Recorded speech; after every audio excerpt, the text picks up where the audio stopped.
I want to do something a little that I've only done once before because normally I'm kind of a coward and I try to stick to stories. So we're gonna talk about something a little different today, and so you're gonna have to decide what category you're in today before we start speaking here. Um, you're either a guinea pig, a lab rat, or possibly a crash test dummy. So you're gonna be going you're going to be going on a ride because this is not something I normally do, but I've been reading through the Psalms, and I came upon this Psalm, and I thought, you know, there is good stuff here.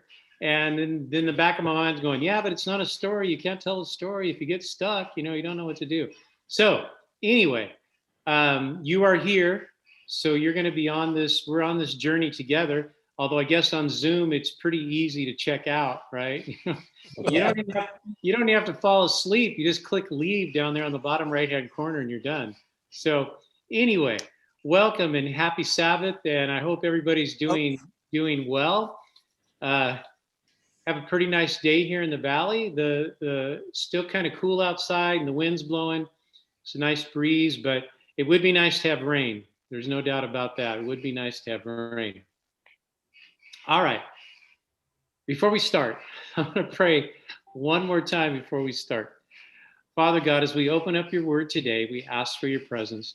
We ask for your spirit to be upon our hearts and minds so that the words spoken and the words heard will be edifying to the church and will be things that draw us closer to you. And we thank you again for this holy Sabbath day. Amen. All right, here we go. Here's our intro. If you're wondering where we're at, we're in our intro. Would it would it be would it be too easy to say? Would it be too obvious to say that as we look around the world today, that it looks like justice has taken a vacation? It's gone. And then after we start thinking about that, then it's easy to wonder, it's one of the age old questions. We wonder, why does God allow evil to go unpunished?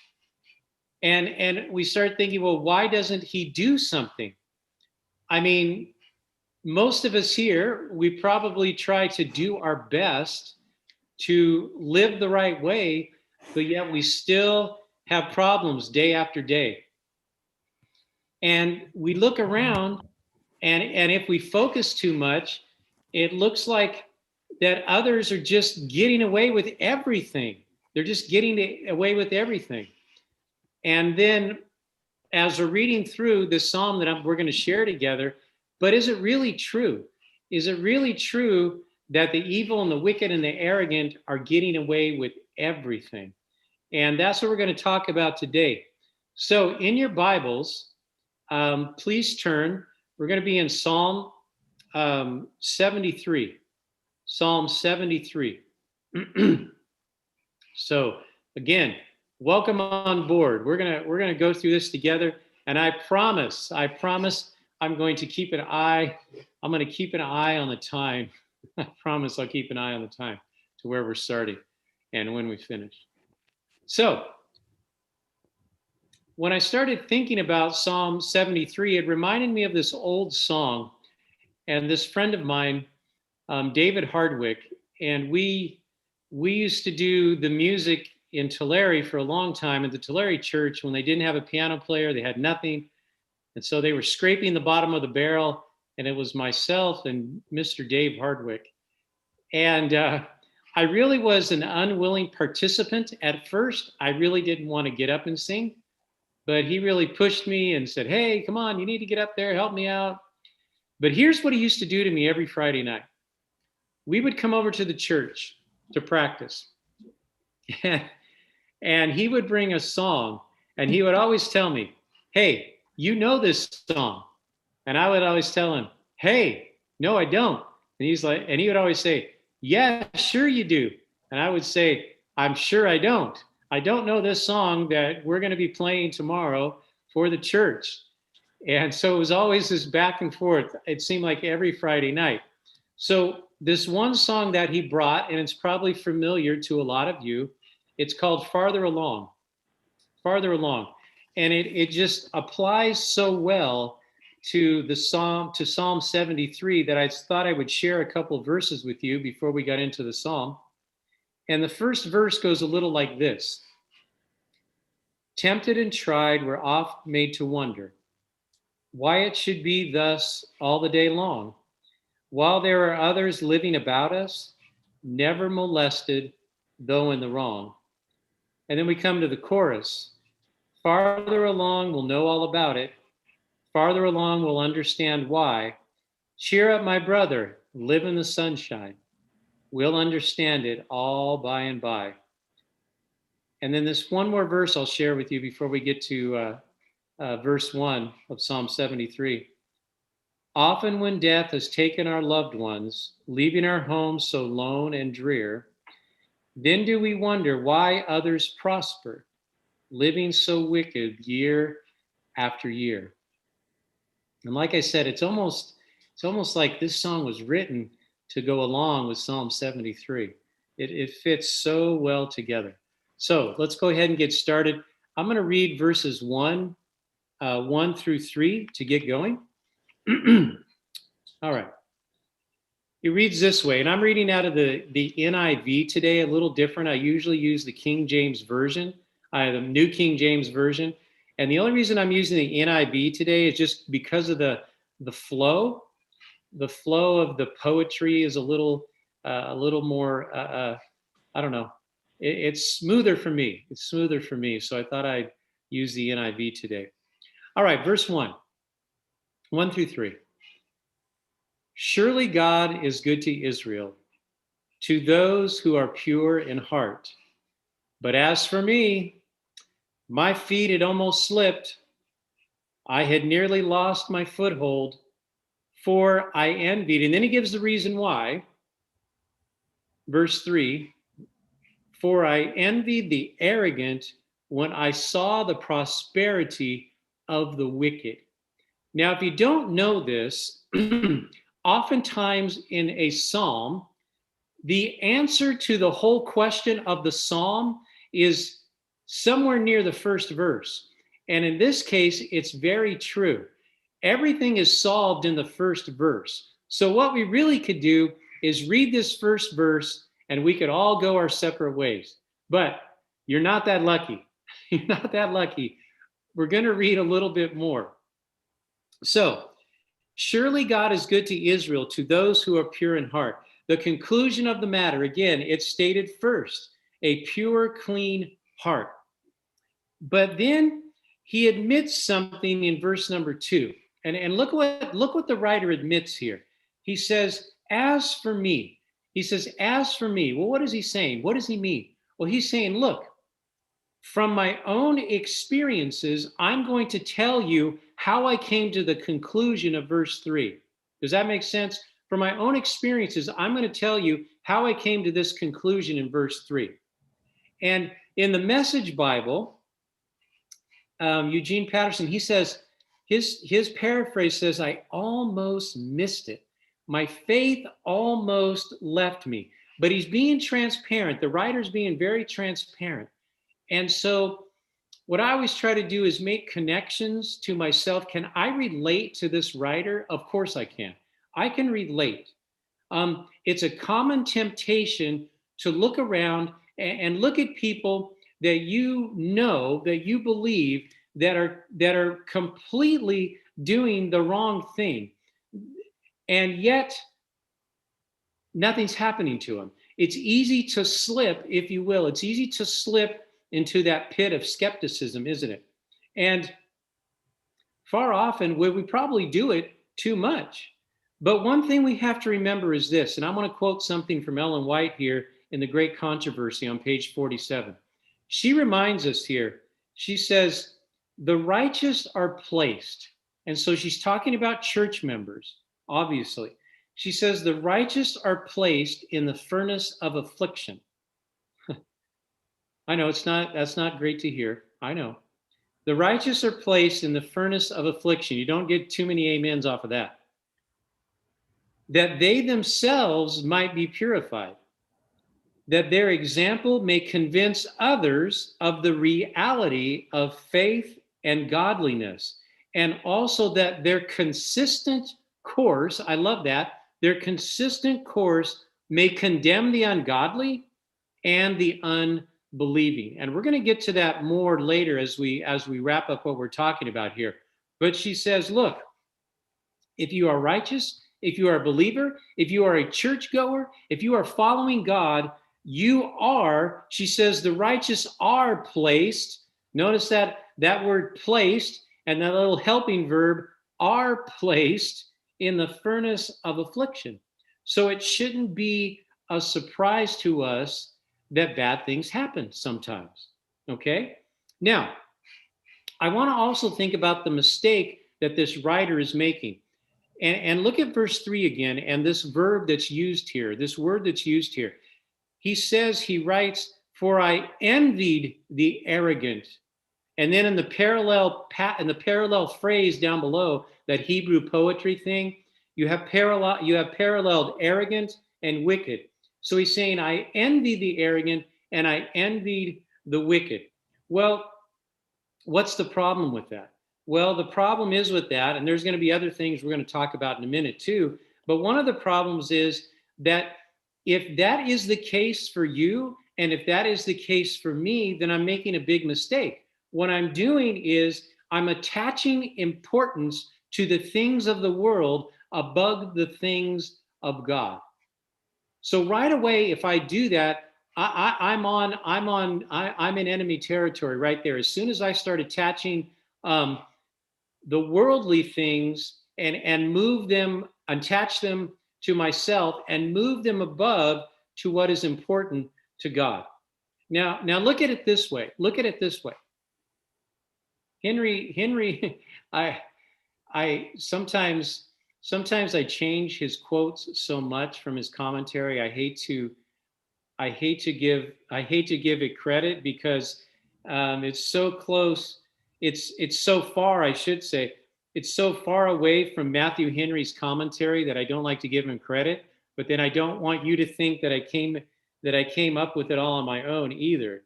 So I want to kind of be transparent and be honest where it came from. And I tweak it a little bit just so, I don't know, to help the understanding maybe. So Matthew Henry says this. He says, though we may not be able to reconcile all the disposal of providence or God, we must believe they are reconcilable. So we must have faith and we must believe that whatever God is doing in this world and whatever God is doing in our lives, that it is indeed the right thing. And then there's another piece too, that good thoughts of God will fortify us against Satan's temptations. You understand what I'm saying? You know, if we're not keeping positive thoughts of God in our mind and we're not displaying positive thoughts of God in our lives, it gives Satan an opening for temptation. I was listening to an older gentleman the other day, and he was describing he had contracted COVID, and it put him down for a month. He was out. He hardly even remembers the month that he had. And he described it. He said, you know, if you think about a virus, and we can compare this to sin very easily. If you think about a virus, it just needs one little small opening in your immune system. One small opening, that's all a virus needs. Just like Satan, that's all Satan needs is one little opening in our spiritual immune system. Our spiritual immune system, that one little opening. And the opening we have here in this psalm is doubt and doubting God's goodness. And that's where the problems start. And think about this as well. Think about this as well when we're talking about this writer and when we're talking about ourselves. Is he expecting special favors because he's a member of the church? Do we expect special favors that from God because we're a member of the church? Do we expect that we're not going to have hardships in our lives?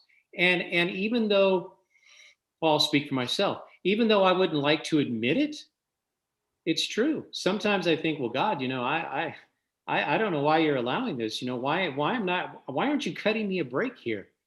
Why aren't you cutting me a break here? Because isn't it true that there are just storms in our lives that test the firmest anchors? The firmest anchors. We are going to, because it's not a trial if it doesn't test us. So our anchors are going to be shaken sometime. And that is the way of things here on earth. It's part, and again, not too many amens from this, but it's part of God's design to allow those things into our lives so it makes us into the people that he wants us to be. And again, we're going to talk a little bit more about that later as well. All right, let's keep going here. We're going to read verses 4 through 9. Now, he's going on with what he believes to be true about the wicked. Okay? He says, they have no struggles. Their bodies are healthy and strong. They are free from the burdens common to man. They are not plagued by human ills. Therefore, pride is their necklace. They clothe themselves with violence. Verse 7, from their callous hearts comes iniquity. The evil conceits of their mind know no limits. They scoff and speak with malice. In their arrogance, they threaten oppression. Their mouths lay claim to heaven, and their tongues take possession of the earth. He says, look, the pangs of death, they don't feel it. Their end is peaceful. They are not bound by the terrors of conscience in their dying moment. They're not frightened with the remembrance of their sins or the prospect of their misery in judgment. They die securely. Maybe. We're going to get to that later as well. But some of what he's saying is true. He says they wear their pride as a necklace. That is indeed true. Violence is their clothing. That is also factual. He says many out there are doing things that are clearly wrong. Violence, what does he say? Violence, iniquity. They have no problem with oppression. And then Ellen White adds this in Patriarchs and Prophets on page 124, talking about these very verses we just read. Patriarchs and Prophets, page 124. She says this. She says, many seek, now she's talking about the wicked, the evil in this world. She says, many seek to make a heaven for themselves by obtaining riches and power. They speak wickedly concerning oppression, and they speak loftily. Trampling upon, she says, tell me if this doesn't sound like the world today, trampling upon human rights and disregarding divine authority. So in some ways, this psalmist, he is right. And by the way, it's attributed to Asaph, but he is right on track with describing the behavior of the wicked. They grow lazy with luxurious living. Their wishes are granted beyond their wildest expectations, he says, and their hearts are hardened by their own prosperity. They talked with assumed authority like they're above everyone else. And then Matthew Henry, I'm going to add this. He says about these verses, he says, look, there are many who hold a great deal of this life in their hands, but nothing of the other life in their hearts. You hear that? They hold a great deal of this life in their hand, but there is nothing in their hearts for the other life. And then in the Message Bible, Patterson Eugene, he puts it just so succinctly. He says they're full of hot air. They're full of hot air. They're really nothing. A legend in their own mind, if you will. Now, before we get to verse 10, different versions say very different things on verse 10, depending on what version you have. And the reason is because many scholars, they say that the Hebrew is unclear. And that was another reason I was using the NIV, because it's kind of along with the theme of what's being said in the Psalm. And so it was the other reason I wanted to use that. So if whatever version you have, the ESV or New King James or King James or whatever, the RSV, it could sound quite different. The New Living Translation as well. So I just went along with the NIV because it kind of fit. It fit the theme of what was being said here. So here we go, verse 10.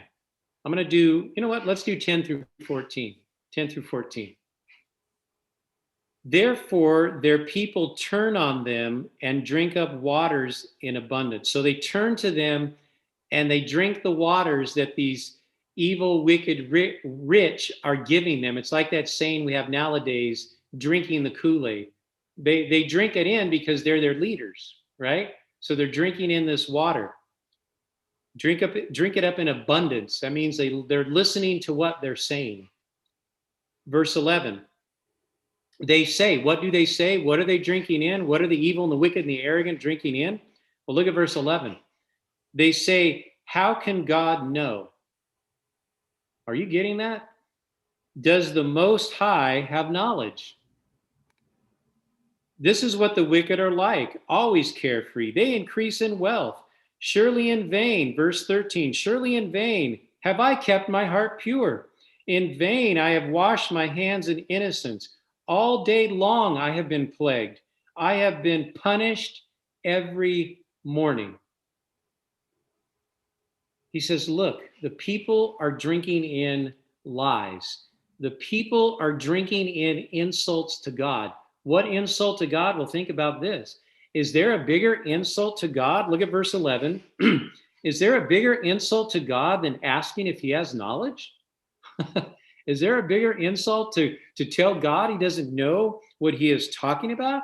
Look at verse 11. How can God know? Does the Most High have knowledge?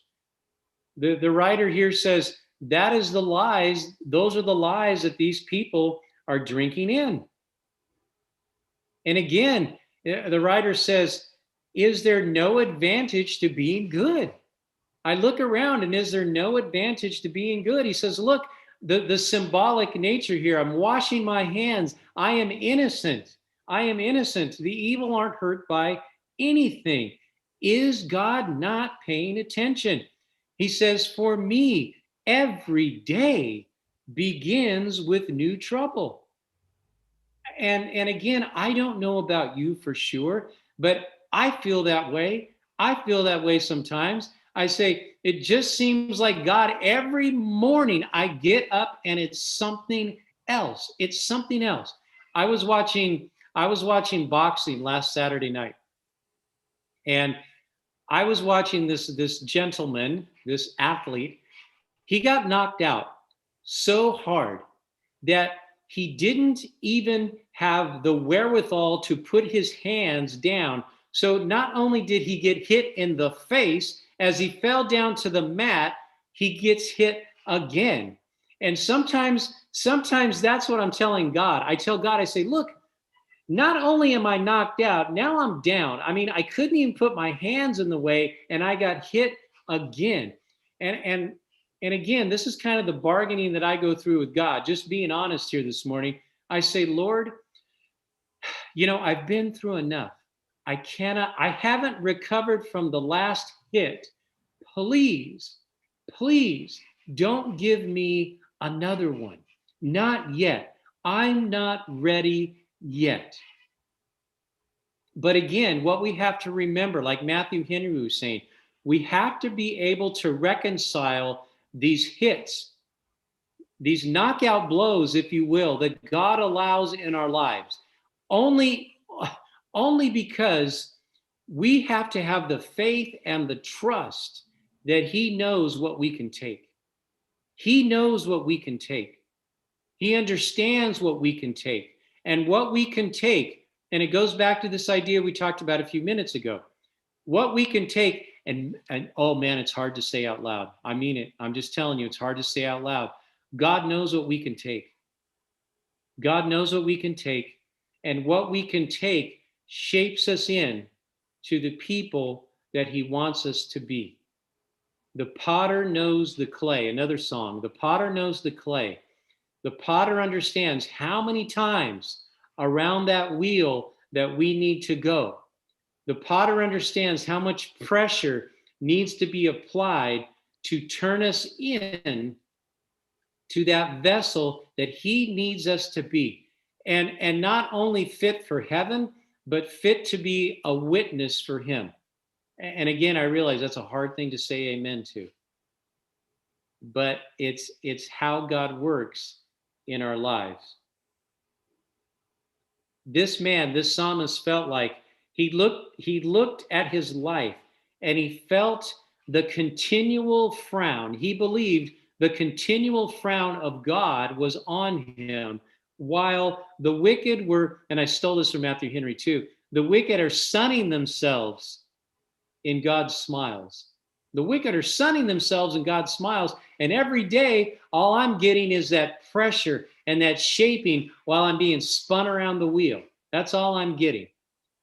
And he's just, hey, look, he's just being honest about his feelings. You know, there's nothing wrong with that. And you know, I hear some people say, and even people in church, I hear some people say, well, it's just karma. You ever heard people say that, even believers? It's just karma. It's just the way things go. Somebody's going to get theirs. Don't worry about it. Karma will come back around. And I just sit there and go, man, I don't, I want to have peace of mind, but I don't want it that way. I don't want it that way.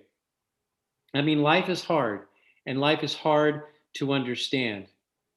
And again, it's easy to question. It's easy to sit back and go, is God really involved in the business of men? Is God really involved in the business of my life? You know, am I only in this religious thing for some advantage some temporal advantage that I might get? But that is, and I wrote this in my notes, that's a big note. That's a big note. I put it in capitals. What am I gaining by my religion? Not the way to look at it. What that really is a distortion of my religion, because my focus is not in the right place. If that's what I'm wondering about, and that's what I'm thinking about, that what earthly what earthly things am I going to gain from my religion, then my spiritual life, my mental life is distorted, and it should not be where my focus is. My focus should always be on him. We're gonna get to that. All right, because we are going to turn. Well, we're not going to turn this psalm around, but the psalm starts to turn here. Are you familiar with the elements of a story where you have the rising action and you have all of these things that lead up to a climax, and then you start to go down the other side, the falling action, and I think the proper term is denouement, something like that. That's what we're about to be here in this psalm, I promise. We're going to get to the climax. We're going to get to the point here, okay? Verse 15. And I wrote a note to myself. This is where faith starts to grab hold. Look at verse 15. He writes this. He says, if I had said, I will speak thus, I would have betrayed your children. Now look at the meaning of this. I want to stop here for one more minute. He's saying, look, I haven't spoken my mind completely. At least in his complaining and at least in his skewed view of life, he hasn't said everything that is in his mind. But isn't that good advice, my friends, ladies and gentlemen of the jury? Isn't that good advice not to say everything you are thinking? Yes, it is very good advice. And not just for married couples, for anyone. We don't say everything that comes to our mind. And this is again where faith grabs hold. If I had said, I will speak thus, I would have betrayed your children. When I tried to understand all this, it was oppressive to me. Till, and here it comes right here. Till I entered the sanctuary of God, then I understood their final destiny. Surely you placed them on slippery ground. You cast them down to ruin. How suddenly they are destroyed, completely swept away by terrors. As a dream when one awakes, so when you arise, O Lord, you will despise them as fantasies. Think about this. He goes into the sanctuary, if you will. He goes into the church. Of course, where else are you going to learn the fear of the Lord is the beginning of wisdom, right? Proverbs 9:10. And he says, if I would have said everything that I was thinking, I would have discouraged other people. I would have discouraged other believers. And worse yet, I would have discouraged non-believers if I spoke my mind about what I have been dwelling on. It is bad. It is bad to think bad, evil, right? It is bad to think ill, but it's worse to speak it. And then again, going back to Matthew Henry, for if we speak the evil thought, it takes hold. It is allowing it, it is consenting it, and it is publishing it. And I love this part too. It is publishing it for the infection of other people. So I am choosing silence. I mean, again, it goes back to this idea that one little hole in our spiritual immune system, all it takes sometimes, we don't have to see wicked in the world. All it takes sometimes is to hear somebody in church speak a doubt. And then if there is that hole in our spiritual immune system, it will take hold and it will start to make a negative difference in our lives. You see, he ponders the problem and he's trying to explain the injustice of God, but at least he keeps it to himself. But what he does is he only confuses himself. The Message Bible, the paraphrase says, I'm just giving myself a headache trying to figure this out. I'm just giving myself a headache not to let go and let God. The problem, like the old saying, the problem is too deep for my shallow mind. Okay? I can't do that. But again, think about what happens here.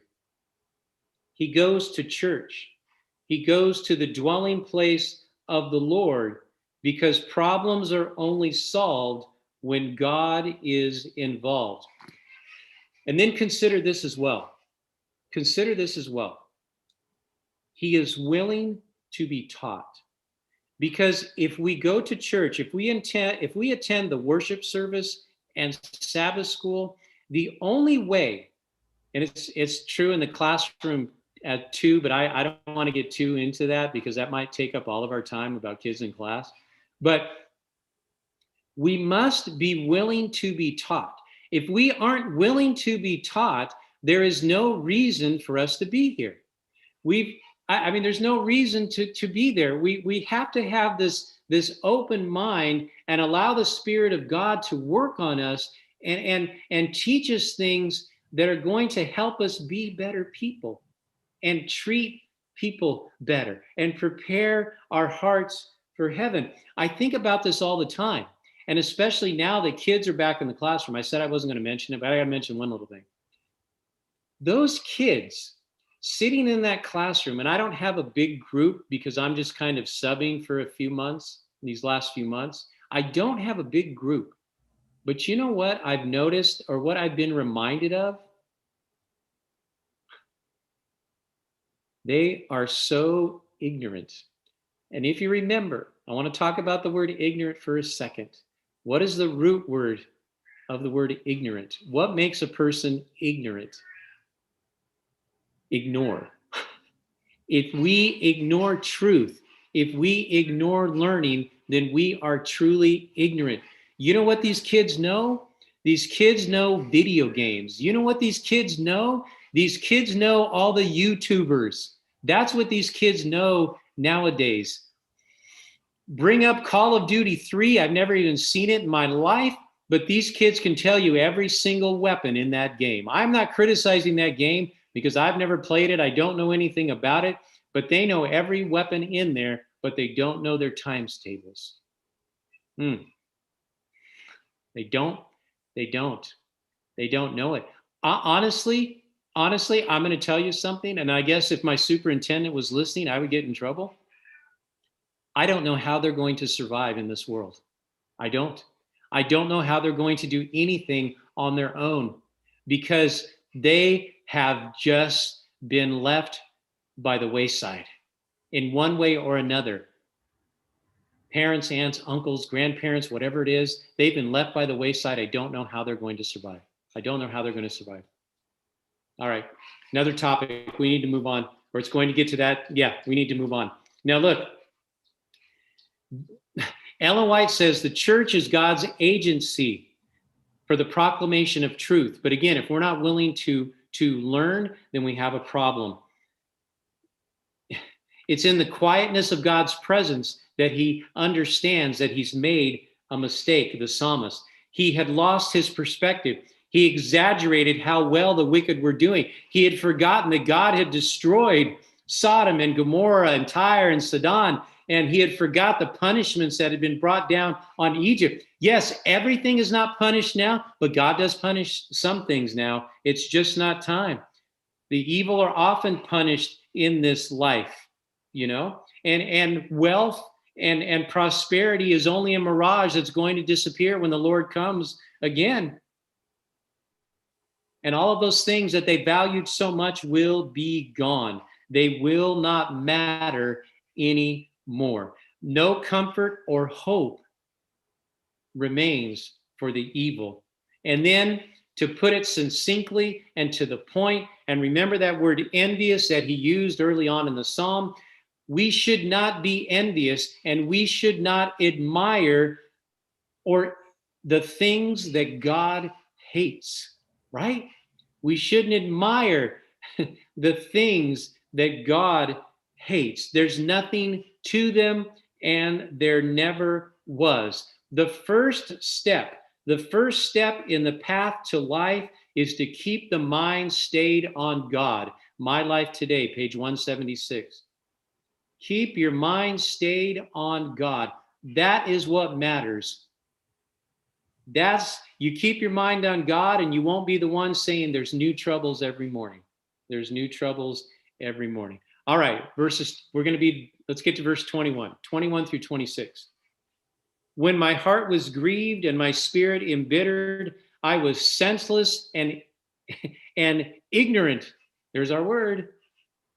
I was a brute beast before you. You see, the psalmist is owning his mistake. He's owning his mistake. He's saying, I was wrong.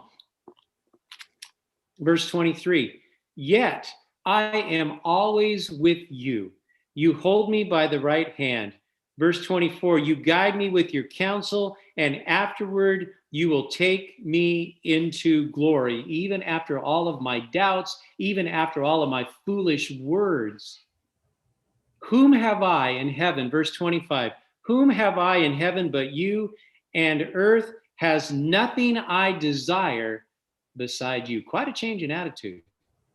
Verse 26, my flesh and my heart may fail, but God is the strength of my heart and my portion forever. Good thing he got to church, right? Good thing he got to church and was willing to hear the truth. You see, the solution to his problem was hidden. It was hidden in panic. It was hidden in fear. It was hidden in doubt. And it was hidden in anxiety. You see, there's a saying in the infantry. And I know it will apply. It applies, I promise. There's a saying in the infantry, stay calm and return fire. And that's what Christians need to do. We stay calm and we return fire. How? Through prayer, through the sword of the Spirit, through God's word. We stay calm and we return fire by studying and realizing that the wicked aren't really winning. It's just a mirage. It may look like it at times, but that's not how it turns out. You see, our spiritual depression, if you will, our spiritual depression impairs our judgment.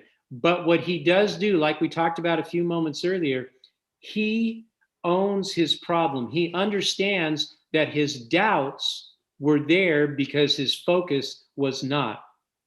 That life is not about what it appears to be, but life is about eternal values of the Lord. He didn't clearly understand the case, and that's why his doubts overwhelmed him. What magnified the mistake for him and what magnifies the mistake for us at times, doubting God, is that we should know better. He will take care of it. And I like this admission, he says, although I complained and although I doubted, I believe that God is still with me. And again, the solution is with him. But don't miss this. Don't miss this. God guides when necessary, and he destroys when it's time. He guides when necessary, and he destroys when it's time. Ellen White says in Great Controversy on page 48, she says, the day of his vengeance hastens when all who have transgressed his law and oppressed his people will meet the just recompense of their deeds. When every act, she writes, when every act of cruelty or injustice towards God's faithful ones will be punished as though done to Christ himself. Wow. As though done to Christ himself, they will eventually be punished. Because again, think about this, there will be no doubt and there will be no doubters in heaven. He is the source of all happiness. He is more devoted than our closest friend, and he is always our all in all. All right, two more verses, then we're out of here. It's 27 and 28. Those who are far from you will perish. Remember how he's wrapping it up again, bringing us back to the first verse? Those who are far from you will perish. You destroy all who are unfaithful to you. But as for me, it is good to be near God. I have made the sovereign Lord my refuge. And then look at what happens at this very last line here. Evangelism. I will tell of all your deeds. I will tell of all your deeds. God is life. Apart from him is death and destruction. The relationship with God is often compared to marriage, isn't it? What's the worst thing God's people can do is be unfaithful to him, is to go the other way, to doubt his goodness then and now. Draw near to God and he draws near to us, James 4:8. Doubt is exchanged for trust. And now he realizes it is his responsibility. The writer, this psalmist here, he realizes his responsibility is to tell those around him how good God truly is. My Life Today, page 62. I just read this morning and it fits so well. I wanted to bring it in. Short statement, but very powerful. Look at this. She writes this. She says, if the convicting power of God is in us, we shall be enabled to lead souls that are in sin to conversion. Whoa. If the convicting power of God is in us, we shall be enabled to lead souls that are in sin to conversion. Think it's not important to have God in your life. He solved his doubts within the relationship of faith with God. And let's get serious here. Let's get serious. I know I like to joke, but let's get serious. He almost paid for his attitude with his life. He almost paid for his attitude with his life, because that's eventually where doubt leads. Doubt leads us away from God, and the only thing that is there away from God is death and destruction. And one more thing from Matthew Henry. Well, twisted with the Donald Ramey twist. Those that with an upright heart put their trust in God will never lack a reason to praise and trust his work. Those that with an upright heart put their trust in God will never lack a reason to praise and trust his work. And then we're going to end with this. We're going to end with one more verse from farther along. And no, I'm not going to sing, but I am going to share it with you. Here's the last verse, close out our talk today. Faithful till death, says our loving master. Short is our time to labor and wait. Then will our toil seem to be as nothing when we shall pass through the heavenly gate. And we're going to stop right there. Thank you.